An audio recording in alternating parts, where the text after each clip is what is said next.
There we go. Right, so good evening, everyone, and welcome to tonight's conversation. It's really great to see you. So tonight we're hosted by the English Association, and I'm Becky, the Chief Executive Officer. So the English Association is a subject association which exists to support, promote and defend the discipline of English studies. And we're doing a lot of thinking at the moment about A-level English, about how to increase uptake of A-level English, along with our colleagues in University English. So I'm really looking forward to tonight's presentation, which comes from Dr. Rachel Roberts. So Rachel was an English teacher for 10 years before moving into higher education. She's now Associate Professor of English Education at the IOE at University of Reading, where she runs a secondary English PGCE and is Deputy Director of the secondary PGCE programme. She's the former chair of the National Association for the Teaching of English and is a member of the EA Higher Education Committee. And her research interests include mentorship, initial teacher education, level 1 English curriculum and pedagogy. So I will hand over to Rachel. If you need anything in the meantime, just pop it in the chat and I will keep an eye out and we'll take all the questions at the end. All right, over to you, Rachel. Thank you. Thank you for having me, Becky. I'm really pleased to be able to share this research project with you. Can you just let me know that you can see my screen? You can see the PowerPoint slide, okay? Because I'm working on multiple screens, it can be somewhat confusing. So let me just make sure that I can move on. So yes, this is based on some research that I did primarily last year, but this has been sort of percolating for a while, I think. I'm going to start by sharing the context of where this research has come from, and none of which will be of surprise to anybody in this meeting at all.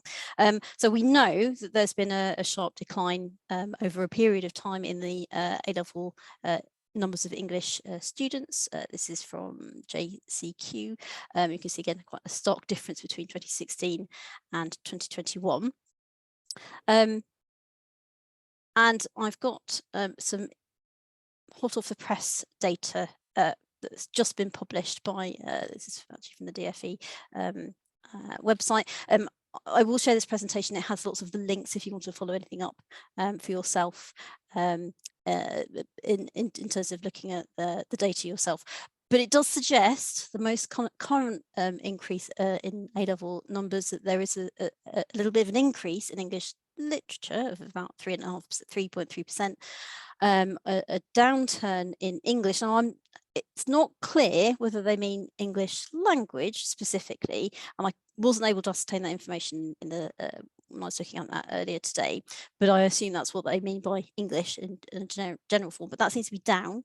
And Langlit, the combination A-level, seems to be almost stable or very, very similar. So it's not, although we might say, okay, there's a slightly more positive picture coming out now, I'm not convinced that it's we've certainly turned the tide at all.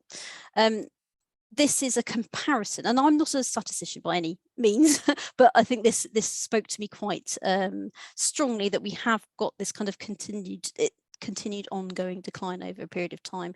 This is from 2019 through till the current year, so we have got this kind of ongoing decline.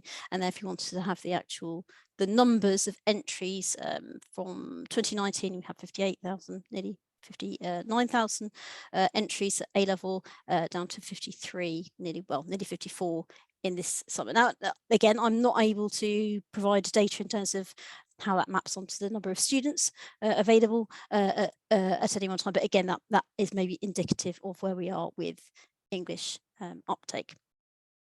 There's also just a fair amount of anecdotal evidence around the sort of lack of English at A-level. I work with, gosh, we have over 80 schools in our partnership in Reading as part of the PGCE, and I've regularly had conversations with colleagues in school who said our A-level numbers have dropped off, or I've got 3 in my group this year, or can only have 1 A-level group this year, or we've closed this particular course for this year just because we're just not getting the numbers through. So I think there is definitely evidence to suggest that this is kind of reality, which is really, really sad for us as English specialists, obviously. But I think there is also there's a a tide of kind of general discourse around the nature of English as a subject and it being in some kind of decline. So I've just sort of gathered some bits and pieces from various different news outlets over the last year or so. So from the TES magazine, this is from Nate's Teaching English publication from 2 years ago, from Secondary Ed, declining in English again from, I think that is from the Guardian. Then we have wider issues around the discipline in terms of HE departments and employment, and it's a fairly sad picture. And I know there was a bit of confusion over the Sheffield Hallam and what they were exactly doing, but certainly the conversations around that and the kind of fear that generated amongst the English community, I think, was quite telling. And of course, children pick up on this. They pick up on what's going on in the discipline, even if they're not necessarily going to all be reading the Telegraph, but they will notice these things and they'll hear conversations around it. And this led to, this is last June actually, from the Guardian, sort of gathered stories from people about what they'd gained from doing their English degree as a way of sort of speaking back to some of the fire under which English found itself. This was particularly irritating for me because of the language used by a particular newspaper, Mickey Mouse degrees. And it's genuinely the first time I've done. I taught media studies and film studies for a long time, and it was always seen as the kind of the lesser subject. And I didn't agree with that personally, but it was something that was often ascribed, that kind of terminology was often described in relation to something like media studies. I'd never come across English, and certainly not English literature, as being a Mickey Mouse subject. So, but there's clearly in a kind of particular, let's say, political right-wing discourse around linking financial economic gain to particular subjects, and therefore seeing things like English as being of lesser value and therefore Mickey Mouse. So I think this is really troubling to have this kind of divide going on in the general discourse. This was, I don't know if anybody saw this. This was, I think it's the Times. This is just from last month, and again the language around English literature is dying. It's dying. We are in decline, and if other people see that, people who are in the media, I don't know how many journalists have English degrees, but I suspect they're a good proportion of them, saying things like this, and I don't think it helps. I don't think it helps at all. It's really divisive, and I think it makes a kind of a negativity and a sort of a sort of that our subject is failing, it's degrading, it's kind of on its way out. Its lack of usefulness, and we're all going to be replaced by AI or something anyway next year, according to this sort of narrative. Yeah, absolutely, Matt. It would be good to find that out. I don't know how I could go about finding that, but I wonder how many have English degrees or A levels. So some of the reasons for this, and this is slightly historic now, but certainly has been researched by other colleagues within the discipline around the impact of the current GCSE specifications, which have now been taught since 2015. So we're getting on now in terms of the time in which it's had to play through the classroom and through to assessment at GCSE at the end of Key Stage 4. There being a focus on STEM as being kind of the subject of choice and therefore linked to career choice, the removal of AS options, the fact that Russell Group universities, whatever your feelings around having being in existence, a Russell Group, having a facilitating subject list, and that very specifically English language was not included in that, and therefore again it's shown as being, or it's displayed as being of a lesser value, and probably the kind of general excessive school performance measures such as Progress 8 and other sort of league tables have led to a sort of bleeding down of GCSE teaching in terms of text, but also in terms of pedagogy and assessment to Key Stage 3. Now, bearing in mind that Key Stage 3 is technically 3 years in duration, that's quite an impact to have, have 5 years of a way of doing something, and that might be quite limited. So that's what the evidence suggested so far, some of the research around why there might be this drop in English numbers at A-level. And it led me to these research questions, because we didn't really have any evidence around what children thought, what pupils thought, and therefore what reasons they had for choosing to do A-level English or not, and what things were influencing those choices. So that was kind of the driving force behind what I wanted to find out about, and get into their thinking of about the choices that they make and their perceptions of English as a subject. So what I did, and this was intended, because I'm on a teaching intensive contract, right? So I don't have a lot of time for doing research, unfortunately. And I was literally trying to squeeze this in between all of the other things that I do as part of my job. And I was intending this to be quite a small scale study. It actually grew sort of to the absolute maximum capacity of what I was able to manage. And I thought I'd interview, 15 or maybe 30 students. I didn't expect to get the response from schools who were really keen to be involved in the study again. And I think this is coming from English colleagues in schools who recognise the issues that we're having around the teaching of English and the A-level uptake. So they're very, very keen to participate. So in the end, I interviewed 67 students. This is a combination of year 11 and year 12 students who are in the final year of GCSE or their first year of A-level. And this was across 10 different schools, across 2 counties. Most of the schools who participated were just mixed comprehensives. 2 were grammar schools and 1 was a single sex grammar school. So quite a broad sort of sample in terms of the context of the schools and therefore the students who were participating. It was more or less equally balanced in terms of the numbers of the year 11s and year 12s interviewed. So I was about 33 year 11s and 34 year 12s. And the year 11s were purposefully a mixture of those who were saying that or thinking about doing A-level English and those who weren't, whereas all the year 12s were all current at the time A-level English students. And I bunched Englishes in together, so that included a mixture of literature, language and lit lang for the year 12s. As you can see, in terms of what that converted to and what they were thinking about of the year 11s, about 2/3 were thinking about A-level for English, and only about 1/3 of the year 12s were really genuinely thinking about English as an option for their degree. So the conversion rate also reflected perhaps this decline that we're seeing over time. So I gathered data between sort of January and about April last year. These were conducted in sort of focus group interviews. So I was really interested in finding out what they thought, to give a voice to the students themselves. They were around about 45 minutes and they were focus groups, so they were grouped together. I then transcribed the interviews and did some thematic analysis of them and some open coding. So that was kind of the methodology. My findings sort of broadly broke down into sort of 4 areas. And this partly reflects the nature of the questions that I asked, of course, but there was definitely a pattern that came through under these sort of 4 umbrellas, if you like.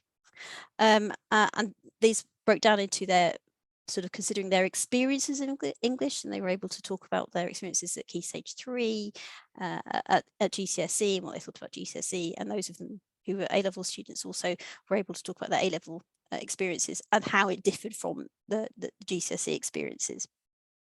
We did also touch upon the impact of COVID as part of that, because of course these students would have missed either a good chunk of year 10 or a good chunk of year 11 due to COVID, or at least had their learning compromised by the effects of COVID.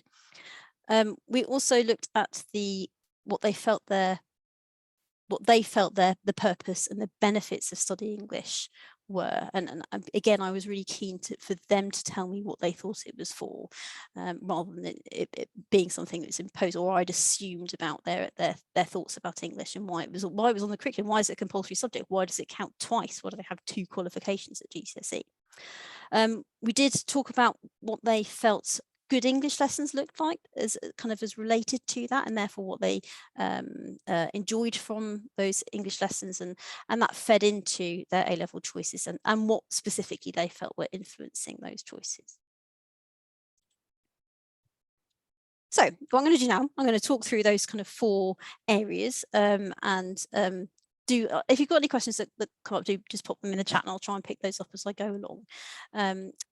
Otherwise, I'm happy to answer questions at the end. So in terms of their experiences in English, they definitely, there was a feeling that Key Stage 3, from those of who, some of them just couldn't remember what they did there. It seemed all very distant in the dim and distant past, but a lot of them felt that it was kind of a bit more, there's more freedom, more creativity. They felt it was maybe a greater range of texts. A lot of them also felt that it was kind of Key Stage 3's job was to kind of build basics that they felt they'd recognised was being built upon in Key Stage 4, and so on. There was much more discussion, though, around the nature of the GCSE, and I know it's often brought up as being a reason for the impact on an A-level take-up. Yes, I did find that to agree. It's not the only thing, and I think we do need to recognise that the GCSE. It was mostly actually the children enjoyed it. They, generally speaking, even those who were not going to go on and do it, going on and do English, they particularly enjoyed their texts. They liked their texts. However, they did recognise the kind of the cultural capital, the cultural sort of status of the GCSE text, and kind of and studying things that were very traditional and very had cultural status, I think, and was prestigious texts, like getting to grips with Shakespeare and so on. However, it came up a number of times that they felt there could be more diversity in the text studied, and that would be nice to have a modern text, because often the modern text that GCSE taught is an Inspector Calls, which really by any measures is not a modern text, but that's what happens to fit in that particular option in the GCSE specifications. So there was that recognition that there could be much more diversity and more modernity in the text studied. There was also the belief that, and some of them were really quite animated about this, about the need to be represented in the text themselves, to see themselves in the text. And the phrases about kind of dead white men and that kind of thing, and being in the kind of the mainstay of text studied, was something that was clearly felt by a number of students. The GCSE itself, they did the idea of it being quite rigid. Some of them sort of said it was really structured, and they quite like that structure, but actually quite a few said it was very rigid. There's lack of creativity. There were some students who were really, really angry actually about the lack of sort of freedom that they had, particularly around writing, because it ends up being sort of, I don't know, 25, 30 minutes in exam conditions in response to a stimulus that quite often, and I know pupils do this, will have learnt sort of previously. They've kind of written it and they've learnt it, and they just spout it out in the exam, because they see that as a way around something. It's not ever seen as a process, and they felt it's particularly unfair compared to say arts subjects, who have time to do things and sort of go back and revise things and develop things over time. And that was really missing, they felt, from the GCSEs. There was quite a few mentions around the challenges of the exam, about the kind of the focus on 19th century texts and the difficulty. The idea of memorization also popped up quite a few times, about having to learn things and just know them, because of course it's a closed book exam for GCSE. The language paper also didn't appear to be very popular from what they were saying, and that quite a few of them didn't really. So they didn't really understand the point of it, or words to that effect. So there was quite a stark difference then between their experiences of A-level, those of them who were the A-level students, as we might expect. There were smaller classes. They liked the fact that they were with a group of people who'd chosen the subjects. So I think there is an inherent tension between GCSE, which is mandated everybody has to do the GCSE, you don't have a choice, and therefore there's going to be a different experience compared to an option that children have chosen to do. They felt that there was greater diversity of texts on offer at A level. It felt much freer, there was greater depth of analysis. And what they mentioned in terms of the difference between A level and GCSE in the, so one of the, I've got a quotation actually in my notes here. It's like at year 12 said, it's like in A level we're not really being taught, but we're sort of teaching ourselves, or we're teaching each other as a class when we're communicating. So there was really this sense of being in a sort of a joint endeavour, a collective endeavour, which was not something that was ever referred to really in terms of the GCSE. The impact of COVID did suggest that the things around discussion was lost, because well, as we know, doing things online, discussion is necessarily kind of more difficult to do. The sixth form experience, so having sort of taster days, option evenings, those were often limited, if they existed at all, and some of them felt that they hadn't really had that opportunity to explore what it would have been like because of COVID, and some of them also felt unprepared for the GCSE. Yeah, I think you're right, Matt. I think there is an issue around the lack of course, and there are obviously issues with coursework, and controlled assessment was pretty bad when we had it. It was kind of almost the worst of both worlds, but not having that kind of that scope to do something over a period of time, I think is something that's really lacking. So here are some indicative quotations from this particular area. So that, like I said, this kind of idea of remembering and of there therefore also being a kind of a right answer, and that right answer being what the teacher has said, and that's what they've got to regurgitate in the exam or in an essay. And therefore also, if there was a kind of a more open book exam, the emphasis would be more on what they thought about things, rather than remembering the thing and then what they thought about it. So that came through really strongly. Okay, so the second area around purpose and benefits of English, so they recognised, and they were really articulate actually. It was both the year 11s and year 12s were very articulate about the nature of English and what they felt its purpose was. It wasn't all about sort of basic literacy, although that did come up, but also about answering big questions, about making meaning, about cultural and contextual understanding, around also developing empathy, that came through as well, and having different perspectives and seeing things from a different point of view. They also felt that the criticality that English affords, it isn't just about those transferable skills, although essay writing and things they felt was really helpful, but also being articulate around that, and how being critical and being enabled to be critical of the things that they were reading open things up. That phrase was used again and again, opening things up, sort of broadening things out. Quite a few of them referred to this as a kind of a different way of thinking, and that was phrased in slightly different ways, but also this idea of developing a voice, of sharing their opinions, of having being able to have their own kind of self-expression, and they liked this idea of there not being a right answer, although that's slightly contentious as a phenomenon. Again, here are some indicative quotations from that particular theme.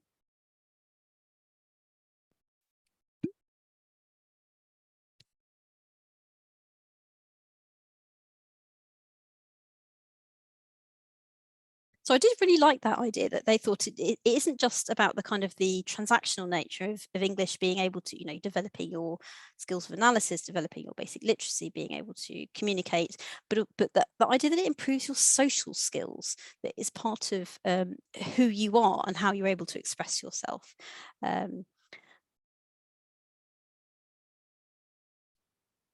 Okay, so the third strand was around what they felt good English lessons looked like, or what they might contain. Probably the most common thing that they said was about their English teacher, and the passion and the enthusiasm of their teacher really made the things they were studying come alive, and then that was really fundamental to their perception of what good English teaching and lessons looked like, about them being, the teachers being knowledgeable, about sharing their love of literature particularly. They also liked the engagement part of it. Lots of them, they refer to English as being kind of something that is really active, that you can't really be passive. If as an English student, you have to be engaged with what you're doing, and therefore having texts or having texts made relatable and having creative aspects to it, whether it's kind of creative writing or kind of creative elements. One of the students did use the phrase being wrangling with the text, so they kind of felt that there was a kind of a deep engagement with text that they were studying that they felt was worthwhile and worthy of doing in English lessons. Another fundamental aspect was this idea of discussion, and this came through again and again of being able to share and understand different perspectives, different interpretations, of this being a really collaborative endeavour. In my coding, I wrote social construction of meaning again and again and again, because they came so many times. I think pretty much in every interview I had, there's something around that, the nature of discussion being fundamental to positive English experiences. There was also, to a degree, and particularly at A-level, of being part of a community of not community of practice exactly, but a kind of an environment where they felt particularly safe, being able to share aspects of themselves. I think they felt it was really quite personal, a lot of what they were doing, in exploring different aspects of life through the literature that they were studying. And the phrase freedom or freeing came up again and again. So again, I think this points towards a sort of an open-endedness nature of the subject, of working towards independence and independence of thought, perhaps, that both Key Stage 4 and A-level students felt. And I've got some really great quotations there from some of the data.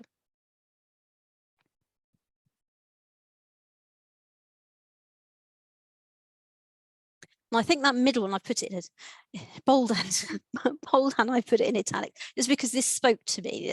This is absolutely the heart. And this particular student, she was really, really passionate about it.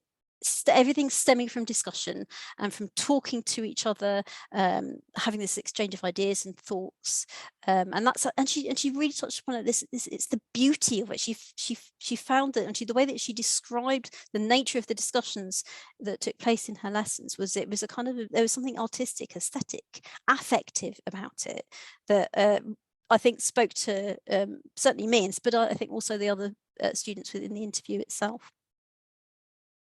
And being able to have that opportunity to come up with stuff for themselves, and to sometimes surprise the teacher, and generate different ideas and different ways of thinking. So I thought that was quite telling. And also in contrast, of course, perhaps to their experiences at GCSE, not just because of the nature of the syllabus. So the final one, and I guess probably the most important in terms of thinking about, therefore, the choices that children make, there were kind of broadly sort of three ways in which I've kind of categorized this. General influences seem to be particularly around relations, family members, whether it's parents or siblings, and their friends, and their experiences of studying particular subjects. So quite often they would say, "Oh, my mum did this and she really enjoyed it, and she did that really well," or my brother's doing chemistry and maths, and he finds it really dull, or whatever. So they were really drawing on other people's experiences as that fed into their choices around whether or not to English or other subjects. I did expect to find more kind of parental pressure to do particular projects, but that didn't come out of the data. Actually, it was much more around, well, these are the things the options that you might do, and I'm drawing on other people's experiences, rather than there being a pressure from particular parents to go a particular route. The teachers and the importance of the teachers came through really strongly when they had positive and enthusiastic and passionate teachers, that often influence their choices. If they had a really positive experience of GCSE because of their teacher, that often would influence them in terms of taking up the subject later on. So again, I think we come back to this idea of the teachers being really key. Their peers to some extent and what other people were doing, but having not, again, choosing something because their friend was doing it, but because it was more about their experiences and how they might relate to each other, and how the particular the choices at A-level, how subjects fitted together and linked together. The fourth sort of category there under influences was this idea of being a reader and identifying strongly as being a reader, somebody who reads, and that being connected with being good at English, but also being therefore more likely that you will choose English, came through quite strongly. There were some anxieties around that, particularly around the nature of the reading they were doing. There were quite a few of them who, particularly maybe more of the year 11 students who were thinking about doing English for A-level, who felt that they weren't doing the right reading. Although I read, science fiction and fantasy for fun, but I know that's not really kind of proper reading, and I ought to be doing this and this. I ought to be reading Dickens or whatever. And so there was a little bit of anxiety around that. That I think they felt that sort of highbrow culture versus lowbrow sort of conflict, which I thought was quite interesting. Generally speaking, the reasons for choosing English was kind of their overall enjoyment of it, again from those influences, particularly around their experiences at GCSE and from their teachers. Being good at English. Now that was something that was quite interesting, that there quite a few of them talked about having a kind of a natural ability, or I'm an Englishy person, or I like words. That sometimes it felt as though, in fact, one of them said that a lot of the things that we do in English, it's not explicit what we're learning or the skills that we're developing, and therefore it seemed a bit sort of magical. You were either good at it or you weren't, and there was and there could be a little bit of kind of separation of thinking around that, on whether you're an Englishy person or an artsy person or a STEM person, and it wasn't quite as broadly split as in I do STEM or I do humanities and arts, but there was definitely a sort of a feeling around the stereotyping of the differences between an English type student and what they might look like. They also felt that the choosing English would enable them to have freedom in terms of what they were studying and how they studied. They recognised the transferable skills. They really enjoyed discussion. They recognised that it was a facilitating subject. And the idea of there not being a kind of a definitive right answer. Now, that was interesting because that was definitely a split, and they recognised that not everybody likes that lack of definitive answers that you might get in a different subject. So that could be a reason against taking English. I think probably the biggest influence for not opting for English was around, or at least what the students felt, it was around the kind of the emphasis on STEM. And then this was partly due to there being a kind of a clearer career pathways down the line, in terms of, okay, well, if I want to do medicine, I need to do sciences, but more generally than that was therefore linked to employment rates postgraduate, that there was also more emphasis on STEM. It was kind of, they felt it was seen as more important, with linked to kind of good job prospects and higher pay. Some said they felt it was kind of seen as more academic. Although there was a little bit different. So some felt that English literature was seen as more prestigious than, say, English language, which I thought was interesting. Quite a few of them mentioned posters, which I thought was interesting, and a lack of careers advice and a kind of the opportunities that doing English might afford them in the future, other than the things that were mentioned were all journalism. I could be a writer or I could be a teacher, and there didn't seem to be much sort of thought or understanding beyond those sort of three areas, which again, I think it's lack of information that's not getting through. It may be because there's been over the last 10 years there's not really been any funding for careers advice in schools. They used to have used to have kind of dedicated centres in secondary schools for children to go to for careers advice. And I just don't think that exists anymore. The GCSE was mentioned in terms of its restrictions and its lack of kind of creativity. But the kind of probably the final area was around English being seen as gendered and being gendered as feminine. And again, I think this is linked. They recognised that it was kind of stereotypical, so it wasn't again a sort of a blanket.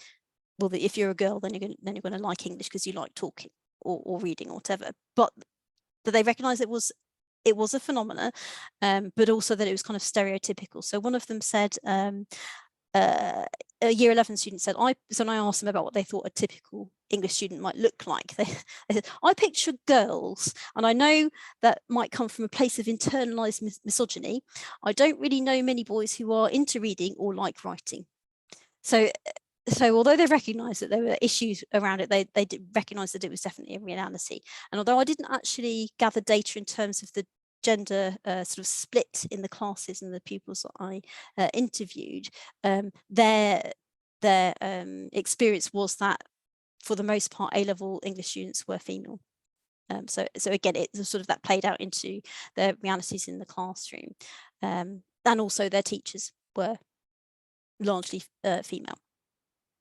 So I think that one of the schools I who participated, that was an all-boys school, and I think that and they had quite small class sizes, and I think there was a kind of prevalent within the culture of that school of STEMs being seen as the thing, and the English is kind of a little bit irrelevant and kind of maybe a nice thing to do, but not really respected perhaps by them.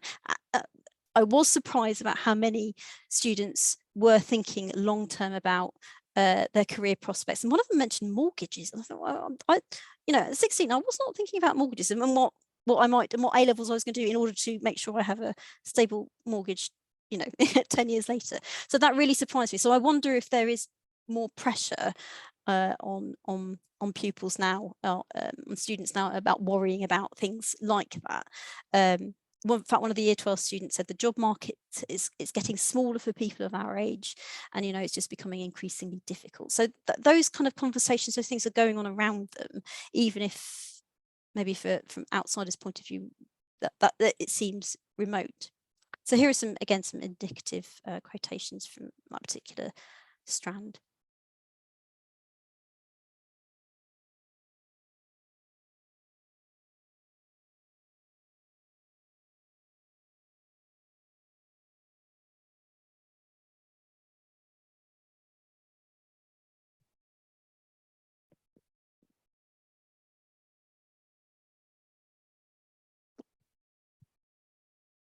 So I was a bit sad, actually, some of the things they said in relation to that, about the sort of it being seen as a waste of money.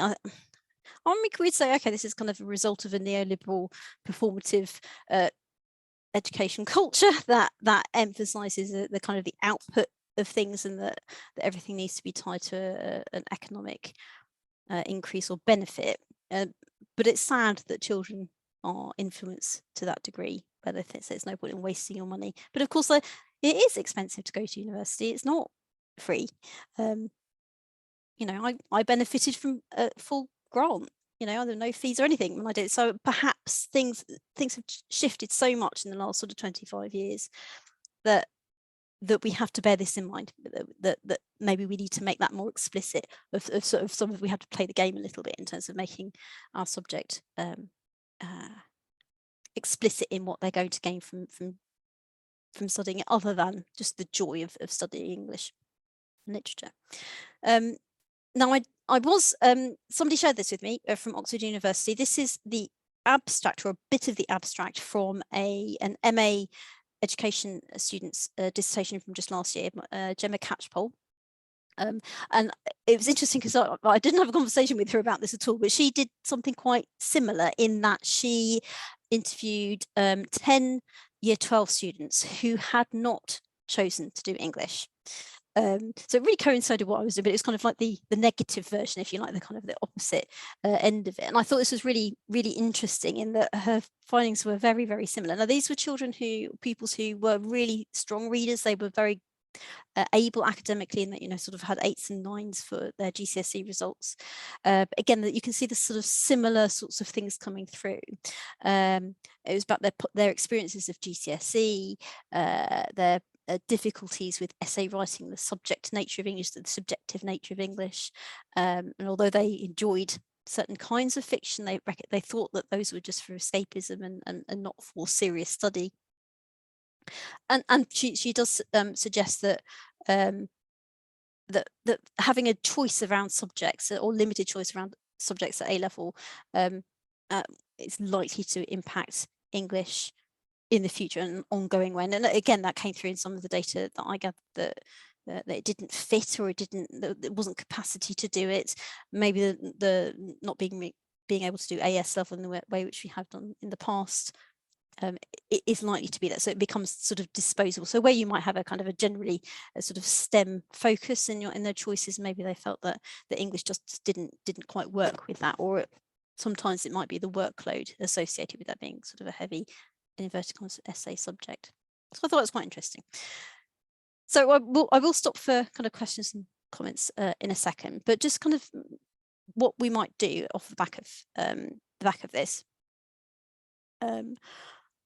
I think we do need to do a number of things. And quite a few of these things are sort of in motion anyway. Thinking about our teaching and the nature of our curriculum, the diversity of texts that are taught. At Key Stage 3, currently schools have really free hand in that. We can absolutely do things there. GCSE is much more limited, obviously, because we're restricted by specifications, although exam boards have responded to this and now broadened their offer. Sort of at least 3 exam boards have done that very recently, and the English Association, along with other subjects associations, is part of the campaign to change the GCSE as it is at the moment. So you know, hopefully that will have an impact down the line.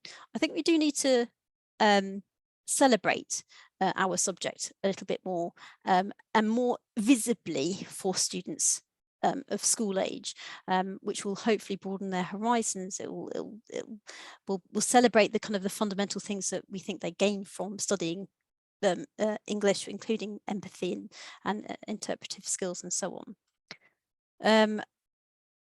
And therefore we can emphasize some of those things that students really valued in their experiences of English, around discussion, around freedom, and where English can take them. And therefore we do need to have, I think, really robust and visible careers guidance, and how things can fit together, and where it might take them, and the kind of the plurality of choices that they can have from studying English, and how it complements others. I'd have quite a few actually of the Year 12 students who were taking English at A-level, recognise, and they were going on to do law. Lots of them were going on to do law, and it's interesting, quite a few of my PGC students have been students who have done law at degree level, really not enjoyed it, but recognised the kind of the Englishy sort of thread through it, and have come back to teach English as a result. So I think there is work that we need to do around sort of challenging the dominance of STEM and how that's seen in general discourse, but also within the education system, around careers advice. And I do think we need to challenge this gender stereotyping, and you know, it just being seen as a fluffy, girly subject that is irrelevant and won't make anybody any money. So there are some references if you wanted to follow anything up. And just to flag, we have kind of off the back of this research, I'm working with Marcello Giovanelli and Fazine Ahmed at the University of Aston in Birmingham, and we have launched a kind of nationwide survey asking A-level students and undergraduate English students reasons to do English. So it's kind of, again, the flip of what I was perhaps doing in my research. If you are interested, I do have the link and you can register for that. And I would also like to promote, finally, a University English campaign, PR campaign. So this is run by the University of Birmingham. This is taking place on the 7th of July, and you can register it for it's free. You can attend in person or online. Again, all of this will come out to you if you are interested in taking that up. But again, I think this is a forum for us to address some of the things that hopefully that my research has shown. Okay, I'm going to stop talking now because we've got about 15 minutes. If anyone has any questions, please do feel free to come on the mic or put something in the chat.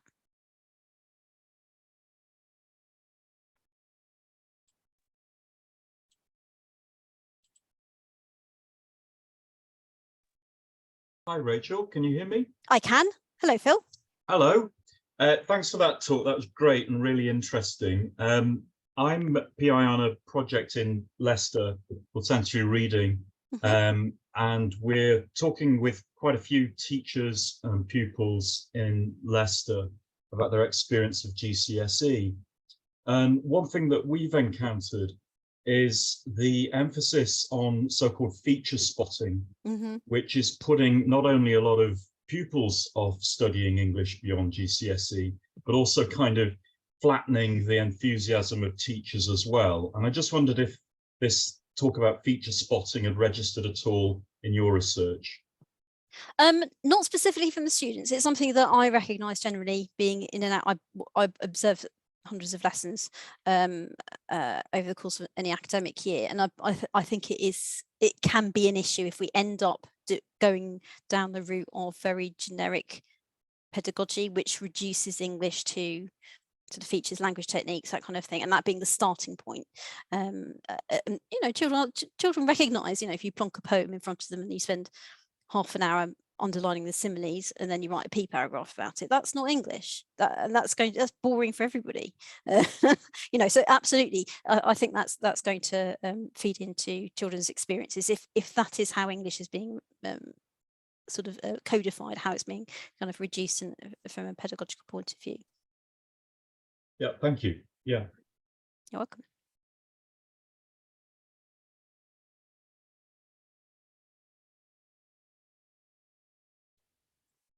I'm just going to have a look at some of the comments. Rachel. Yeah, go ahead. Freddie here. Hi, Freddie. Yeah, I've just been sitting here pondering this because, I mean, I'm sure you know, I'm quite involved in kind of various initiatives trying to think about these things. And the thing I thought I'd just share with you kind of what I'm currently thinking about, which is that on the one hand, I think our task in re-promoting English is quite tricky because on the one hand, we have to sort of, to some extent, meet those sort of quite rational, economic driven, to some extent, concerns about the subject and sort of speak the language of employability and all of those sorts of things. And as Bob pointed out in the chat, you know, the statistics that we have there are actually quite good and quite solid. The bit that I think is quite tricky, but we mustn't leave out, is the bit that you're talking about in terms of celebrating the development of empathy. And I say that because I've seen, you know, I'm teaching A-level at a school where, I'll be honest with you, you know, we have a lot of that effect of sort of post GCSE where their expectations are a little bit depressed in terms of what they can expect from English, and they're quite surprised when they experience some of that kind of greater freedom. And this year we've chosen to switch to teaching Toni Morrison's Beloved, partly because of being an inner city London school. You know, it seems like a good choice, and it's had quite a big impact across the students, and I've seen them grappling with the more emotive side of the subject. And I don't think at the moment, either myself as a teacher or as a discipline, have got a particularly focused way of talking about that aspect of the subject, because I think it goes much further than empathy. It's about actually helping them understand that there are different types of knowledge and different ways of thinking. And to put it very simply, there's all the kind of brain work, the cognitive stuff we do, and the close reading and all that kind of careful writing. But there's also the sort of the heart work that we do, the knowledge that is much harder to articulate and that I think for students, as what Mm. I'm seeing at the moment, is Mm. they're finding that really interesting. It's Mm. a new kind of challenge, Mm. which they don't get from their other subjects. Yeah, yeah. Oh, that's fascinating. And Beloved is such a brilliant novel as well to do. Yes, that's really interesting, and it's a fair amount of emotional labour then, isn't there, for us as English teachers, particularly if we're dealing with subjects that are really emotive, really emotional, really yeah, quite heart-wrenching.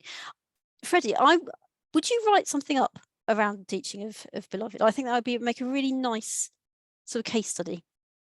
Sure. I mean, I've also That'd be been fab. teaching an Alice Munro text Mm. called Who Do You Think You Are? Mm. Which is fascinating because I was really struck the other day. One of my male students, who has been kind of visibly changing in the classroom across the year. He said in class the other day, I'm not, basically, I'm not a woman. I've never lived in Canada. I've never had a marriage or been divorced, had kids, or any of these things I read about in this book. But do you know what? I feel sad for her. I feel that I can see parts of myself in her. Yeah, yeah. It was an amazing moment in the classroom. Yeah. So it's opening their horizons, isn't it? It's sort of, and that maybe, that maybe the GCSEs text don't really allow us to do that. Thank you, Freddie. Thank you. Simon, I think you've got your hand up. Thank you. Yeah, it was wonderful to hear the responses of school kids. I just think it's really important to get beyond ourselves, actually, and our own kind of feelings about the govification, the assumptions we make about exams, the anecdotes we have from our own kids. My son sat his A-level English this morning, and it all went well apparently, but whatever. But what frustrated me about his revision, I will talk about it anecdotally anyway for a minute, but I've got a question, is that he spent most of his time learning bloody quotes from novels, which seems like the most extraordinary waste of time. I couldn't quote from a novel, and I've been in the job for 25 years anyway. So there are some structural things that are really alienating, but they're probably the same for every subject. I don't think English, and that you only kind of experience those once you're in them. I worry much more perhaps than you did maybe about the gendered issue, and I sort of feel like maybe it kicks in a lot earlier than Key Stage 3, and certainly the decline is much sharper amongst boys than it is amongst girls. Sorry to be so binary about it, and I know, but there's that Mary Cunnock Clark, is that her name? I can never remember it. Used to be head of UCAS. Article she did about 3 or 4 years ago about English becoming the new modern foreign language, in the sense that the decline among boys is much sharper for English A level. So that's something I think we need to do a lot more digging. Whether your evidence was really strong on that front anyway, and it certainly marries with stuff I've heard, both anecdotally but more generally anyway, that somehow the subject, even integrally, is not that appealing to boys, and I'm really worried about that. And I think I worry as well about, and this is almost unmentionable, but I worry about what happens to feminist approaches to literature in school, and now school versions of feminism, once they get articulated by 15, 16-year-olds, are actually quite excluding for boys. That is from anecdotes from boys that I've talked to at schools, my sons and other boys. But that also is really problematic area to get into. It makes me feel like I've just become the Jeremy Clarkson of this room, and I apologise for that. But it's something we need to address. It is something we need to address, But the inclusivity of text is super important as well, and I'm glad that a lot of exam boards are advising that. Anyway, one of my questions is, when we talk about national picture of A-levels, we're talking about England, actually, Wales and Northern Ireland, I guess. The data from today, I think that's just England. That usually happens, and there's no criticism in this at all. I've just recently moved up to Scotland after 21 years down south, and it's very different up here. I think it seems that there's no decline in English, either at university level or at higher level. Now, I'm at University of Glasgow, and a lot of our feeding students are doing A-level English, so it's not a problem I'm now suddenly remote from. But I just wonder whether it's worth the English Association and other bodies looking at comparative data, because then we might be able to say, well, if the situation is different in Scotland in terms of not having a decline in English, and I have to say I haven't got the data on this, and it's really bloody hard to get hold of up here. But then we might have something to compare with. You know, that there are enough students doing English at a higher level here to have a body of kind of data for comparison with the English experience. My sense is that because of the higher structure, and I'm sorry to talk for too long, because you have to do 5 until you're 17, the English tends to be, if not your first 4 subjects, it's your 5th one, because you're done it up to 16. So English just stays more current for students longer, you know, and therefore it might then lead to less of a sharp decline for Scottish students than it does south of the border. But anyway, that's just something we see. We always talk about it, but we never talk about higher. No, that's a really good point. I think it's partly that the whole curriculums are completely different. Even in Wales, they have a new curriculum that is fundamentally different to England, and it's so different that I think it'll be interesting to see how that percolates into their data. So it's something, definitely that we could look into. That thanks, but it's really brilliant work. Thanks, Rachel. Oh no, you're welcome. Thank you for coming. Katie.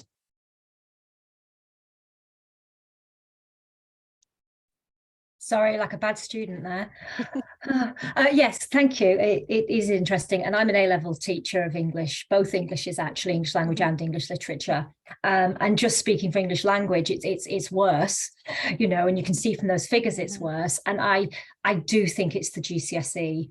And I know we don't want to, well, we all want to do some Gove bashing, but what they've done with English, it's not English language at all anymore. There's just nothing there. So the students genuinely don't know what English language is. I go into schools a lot and I explain it to them, but, you know, one person can't go into every school in the local area to explain that. But what I wanted to talk about was, you know, what we're selling and how we're promoting a subject. Because I'm also a second year lead tutor, and I'm always trying to, there was this whole program, Aspire. So I got into this Aspire program, and then I thought, why am I pushing my students?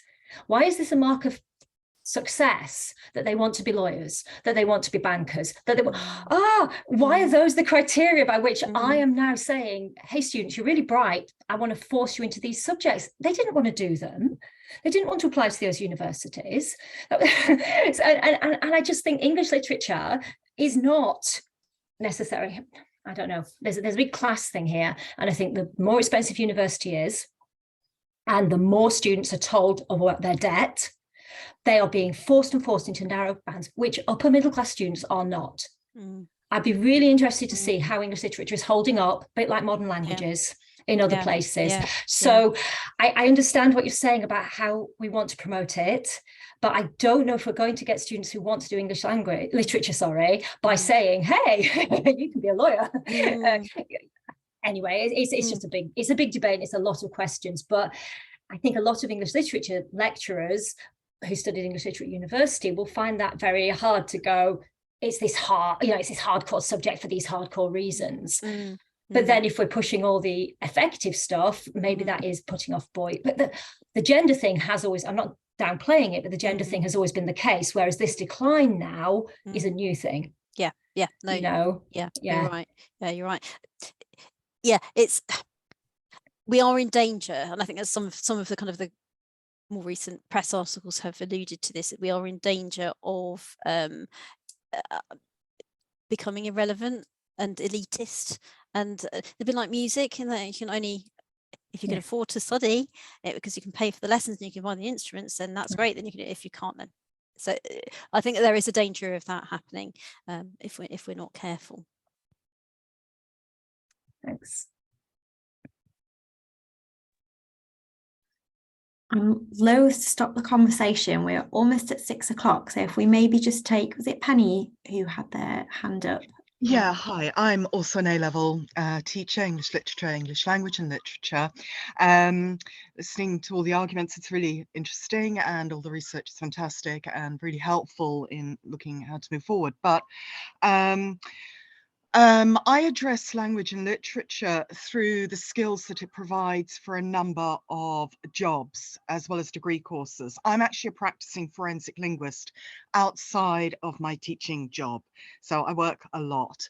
So I show them how the application of language analysis, sorry, there's a lot of noise outside. The application of language is useful for jobs like fraud investigation, the police, insurance companies, banking companies, all kinds of fraud investigation areas, wherever that is.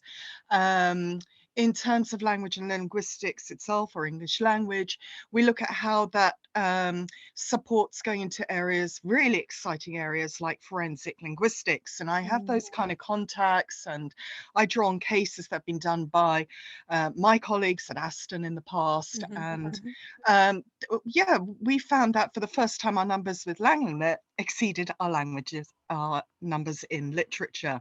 So that's an approach I'm taking. English literature students seem to be really, really keen on pursuing creative writing projects. So we've been joining up with whatever competitions are available and trying to get them to build portfolios for creative writing and small business enterprises regarding publishing as well.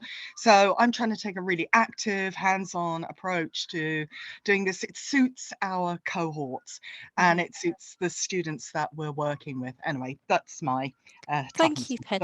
Well, forensic linguistics, that's cutting edge stuff, isn't it, really? And I don't suppose that's on any poster anywhere in any school that says, you know, yeah, it's online, you might do. because Yes. I make a big deal about it. Thank And you. I am going to say that other colleagues in other areas were a bit miffed by it, that it was so cutting edge and so practical, and they went out to undermine it. So it's going to be quite strong. Yeah.